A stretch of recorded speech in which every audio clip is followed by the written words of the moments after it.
Kudos, Mama, for making this kind of sunscreen. Hi, Bax! Today, itatry naman natin tong Brilliant Tinted Sunscreen. Kung mapapansin nyo, para doon sa mga bago nating tinatry na sunscreens, maliliit lang talaga yung binibili ko to try it out first. And pag nagandahan ako, saka ako nagre-repurchase. Itong sunscreen na to, meron na tong SPF 50 PA++++. And sabi ng sunscreen na to, pwede na to as facial primer. Evens out skin tone, lightweight coverage with tone adapt technology. Yung mga claims niya hindi nagkakalayo doon sa sunscreen I previously tried, which is yung Belo. Okay, lumitaw na yung sukatan ko, so susukatin na natin siya. Hanap ako ng hanap, nasa hugasin pala. Ito na siya, Box. Game na tayo. Like Belo, nasa instruction din ng sunscreen na to, nagawin yung layering. Okay, taray. Fragrance level, for me, it's medium. Medium meaning tolerable siya. May fragrance pero not too strong and not too light. So, nandun lang siya sa gitna. Ayan. For the first layer. Fairness, ha? Nakalimutan ko sino nga may-ari nito. Si Glinda. Ay, Glinda. Ano to? Wicked. Glenda yon, si Miss Glenda. Oh.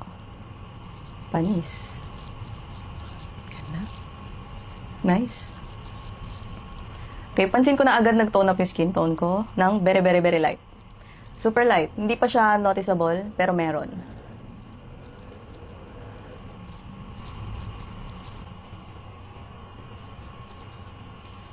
Nice one. Wait, wala pa akong maisip na sasabihin kasi maganda siya so far eh. So, try natin mag-second layer pa. Okay.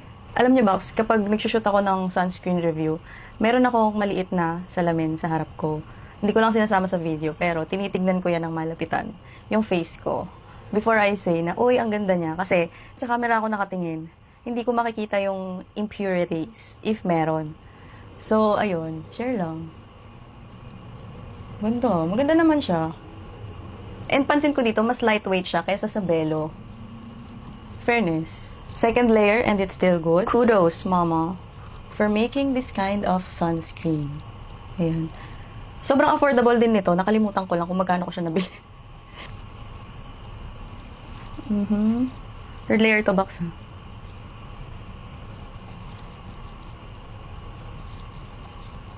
I feel like kaya niyang ilaban yung face card ko for today. Ito yung sinasabi ko, Box, na mirror, oh. So, tinitignan ko siya ng malapitan. Kung meron bang peeling, meron bang namumuo, or meron bang mga areas na hindi ko pa na-blend. Parang laban siya. Laban. Zoom in. Vogue. What I like about this is super affordable siya. Na-wear test ko na din to kahapon. Hindi nahuhulas yung tint and hindi siya nag-oxidize. Kumbaga, hindi siya nag-gray or something. Ganap na ganap lang yung ganda-gandahan ko sa office yesterday. So, that's a plus. Tolerable yung scent. And this can be used as your makeup. And para doon sa mga hindi masyadong bet yung maraming nilalagay na makeup, pwede nyo na tong i-substitute sa inyong foundation. Not unless kailangan nyo talaga ng mga full coverage. What I don't like about this, siguro minimal lang pagdating sa kanyang packaging, ayan. Yung mga ganito kasing packaging, mga ganito kalalaki, walang control yan. So, yung mga ganito, prone talaga to sa leaking, sa pagtatapon, sa paglalamira, mga ganyan.